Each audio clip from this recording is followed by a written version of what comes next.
নমস্কার, কৃষ্ণা টক্স বাংলা চ্যানেলের সকল সুহৃদ ও ভক্তমণ্ডলীকে জানাই আন্তরিক প্রীতি ও শুভেচ্ছা। আজ আমাদের আলোচনার মূল সুর হল হৃদয় হৃদয় মধুর মিলন। মহাভারতের বনপর্বে আমরা দেখেছি, জাগতিক জীবনের নানা ধাঁধার ভিড়ে মানুষ যখন পথ হারায়, তখন পরমেশ্বর কোনো না কোনো সংকেতের মাধ্যমে আমাদের পথ দেখান। আজকের এই বিশেষ নিবেদন আমাদের চেতনার ওপর জমে থাকা ধুলোবালি সরিয়ে সেই পরম মিলনের পথ প্রশস্ত করার এক অনন্য প্রচেষ্টা। আমরা চারপাশে তাকালে দেখি প্রকৃতি আমাদের নিরন্তর শিক্ষা দিয়ে চলেছে, কিন্তু প্রশ্ন হলো, আমরা কি সেই সংকেত গ্রহণ করতে পারছি? আজ আমরা আলোচনা করব প্রকৃতির সেই অবুঝ পাখিদের নিয়ে, যারা প্রহরে প্রহরে জেগে ওঠে আমাদের সেই মধুর মিলনের সংকেত দেয়, অথচ আমরা মায়ার গভীর ঘুমে অচেতন হয়ে রিক্ত রয়ে গেছি। পাখিদের বিরহ ও মিলনের সুর। আপনারা কি কখনো ভেবে দেখেছেন, গভীর রাতে যখন সারা পৃথিবী নিস্তব্ধ, তখন কেন কিছু পাখি হঠাৎ ডেকে ওঠে? শাস্ত্রীয় দৃষ্টিতে একে কেবল জৈবিক প্রয়োজন বলা যায় না, এটি হলো বিরহী আত্মার মিলনের আকুতি। পাখিরা প্রহরে প্রহরে ডেকে ওঠার মাধ্যমে আসলে পরমাত্মার সাথে তাদের হৃদয়ের মিলনের ঘোষণা দেয়। কোনো ঘড়ি বা আধুনিক বিজ্ঞানের সাহায্য ছাড়াই তারা জানে নিশি অবসান হতে আর কত দেরি। তারা সময়ের এই অমোঘ ধারাকে চেনে। তাদের এই ডাক আসলে একটি প্রার্থনা, হে প্রভু, রাত ফুরিয়ে আসছে, সূর্যোদয়ের সাথে সাথে যেন তোমার মহিমা প্রচার করতে পারি। এই পাখিরা প্রকৃতির সেই সেবক, যারা প্রতিটি প্রহরে আমাদের হৃদয় করাঘাত করে বলে, সময় চলে যাচ্ছে, হে জীব, মায়ার ঘুম ছেড়ে এবার গোবিন্দের সাথে মিলনের উৎসবে জাগো। মানুষের হৃদয় অচেতনার দেয়াল, অথচ সৃষ্টির সেরা জীব মানুষ আজ হৃদয় হৃদয় মিলনের পরিবর্তে বিভেদ আর মোহের প্রাচীর তুলে দিয়েছে। আমরা কেবল শরীরের ঘুমে আচ্ছন্ন নই, আমরা আসলে অহংকারের গভীর ঘুমে অচেতন। আমাদের প্রতিটি দিন কেটে যাচ্ছে জাগতিক সঞ্চয় আর অনিত্য দুশ্চিন্তার পেছনে। যে হৃদয় শ্রীকৃষ্ণের বাঁশি বাজার কথা ছিল, সেখানে আজ কাম, ক্রোধ আর লোভের চিৎকার। পক্ষী অবুঝ হয়েও প্রকৃতির ছন্দে নিজের হৃদয়কে মিলিয়ে দেয়, আর আমরা মানুষ হয়েও এই মনুষ্য জনম বৃথাই কাটিয়ে দিচ্ছি। আমরা ভাবি আমাদের হাতে অনেক সময় আছে, অথচ প্রতিটি মুহূর্ত আমাদের আয়ু কেড়ে নিয়ে আমাদের মৃত্যুর দিকে এগিয়ে দিচ্ছে। আমরা ভুলে গেছি যে, এই হৃদয়ের প্রকৃত মালিক হলেন শ্রীহরি। কেন এই ভিন্নতা? কেন বলা হচ্ছে পক্ষী জাগে আর মানুষ ঘুমায়? কারণ পাখিরা বর্তমান মুহূর্তে বাঁচে, তারা প্রকৃতির নিয়মের সাথে একাত্ম। কিন্তু মানুষ তার কল্পিত ভবিষ্যতের ভাবনা এবং অতীতের অনুশোচনায় বর্তমানকে হারিয়ে ফেলে।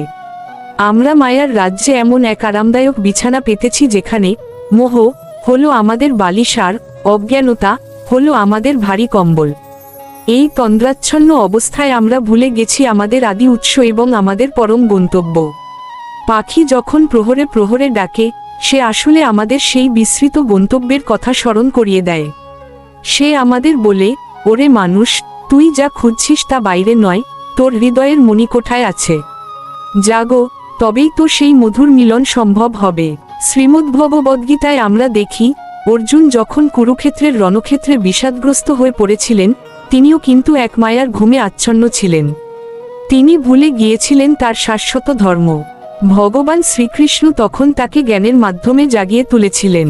আমাদের অবস্থাও ঠিক তেমনি। আমাদের চারপাশের অতি সামান্য জীবজন্তুও তাদের নির্দিষ্ট ধর্ম পালন করে প্রকৃতির সাথে মিলেমিশে আছে। কিন্তু আমরা মায়ার মোহে পড়ে আমাদের আসল ধর্ম, অর্থাৎ ভগবানের সেবা এবং আত্মোন্নতি, পুরোপুরি ভুলে বসে আছি। আমাদের হৃদয় কৃষ্ণের সাথে সেই মধুর মিলন তখনই ঘটবে যখন আমরা অর্জুনের মতো মোহ ত্যাগ করে বলবো, করিষ্যে বচন তব, আমি তোমার নির্দেশ পালন করব। নিশ্চিন্ত পাখির শিক্ষা ও মানুষের দুশ্চিন্তা। একবার তাকিয়ে দেখুন ওই ডালের পাখিটির দিকে। সে কি আগামীকালের খাবারের জন্য দুশ্চিন্তা করে? সে কি কোনো ভাণ্ডার গড়ে তোলে? না, সে জানে, যিনি ঠোঁট দিয়েছেন, তিনি আহারও দেবেন। এই অটল বিশ্বাসী তাকে প্রহরে প্রহরে আনন্দগান গাইতে শক্তি যোগায়। আর আমরা মানুষ, সবকিছু হাতের মুঠোয় পেয়েও সারারাত দুশ্চিন্তায় ছটফট করি। যখন জাগার সময় হয়, অর্থাৎ ব্রহ্মমুহূর্তে যখন ভজনের সময় হয়, তখন আমরা অবসাদে অচেতন হয়ে পড়ে থাকি। পাখির এই প্রহরে প্রহরে ডাকা আমাদের জন্য একটি আধ্যাত্মিক চাবুক। এটি আমাদের অলস মনকে আঘাত করে বলে যে, সময় বয়ে যাচ্ছে, নাম জপ করার এবং পুণ্য অর্জন করার এখনই শ্রেষ্ঠ সময়। ফুরিয়ে গেলে কেবল হাহাকারই অবশিষ্ট থাকবে। হৃদয় মিলন ঘটানোর উপায় কি? এই অচেতনার ঘুম ভাঙাতে হলে আমাদের শাস্ত্রের শরণ নিতে হবে। গীতাই হলো সেই আলোকবর্তিকা যা আমাদের হৃদয়ের অন্ধকার কোণগুলোকে আলোকিত করতে পারে। যখন আমাদের ভেতরে অকৃত্রিম ভক্তি জাগ্রত হবে, তখনই আমাদের এই আধ্যাত্মিক তন্দ্রা কাটবে। পাখির ডাক যেমন ভোরের আগমন বার্তা দেয়, তেমনি শাস্ত্রপাঠ এবং ভগবানের নাম আমাদের হৃদয় জ্ঞানের সূর্যোদয় ঘটায়। তখনই আমরা অনুভব করি হৃদয় হৃদয় সেই মধুর মিলন, যেখানে পরমাত্মা আর জীবাত্মা এক হয়ে যায়। উপলব্ধি। আসুন আজ থেকে আমরা প্রকৃতির এই নীরব ভাষাকে বোঝার চেষ্টা করি। প্রতিটি পাখি, প্রতিটি প্রভাত আমাদের এক নতুন সুযোগ দেয়। সেই তুচ্ছ পাখিটিও যখন প্রহরে প্রহরে ডেকে ওঠে, তখন সেটি যেন আমাদের অন্তরে প্রতিধ্বনিত হয়, ওরে মানুষ, কত কাল আর ঘুমাবি? এবার নয়ন মেলো, গোবিন্দের রূপ দেখো, তার নামামৃত পান করো। জীবনের অন্তিম প্রহরটি আসার আগে যদি আমরা সচেতন না হই, তবে এই দুষ্প্রাপ্য মানব জন্ম কেবল বিফল স্বপ্নেই পর্যবসিত হবে। সমাপ্তি নিবেদন। আজকের এই হৃদয় হৃদয় মধুর মিলন এর আলোচনাটি যদি আপনার অন্তরের সুপ্ত চেতনাকে একটুও নাড়া দিয়ে থাকে, তবে ভিডিওটি একটি লাইক দিয়ে আমাদের সাথে যুক্ত থাকুন। প্রকৃতির কোন রূপটি আপনাকে ভগবানের কথা বেশি মনে করিয়ে দেয়, তা আমাদের কমেন্টে জানান।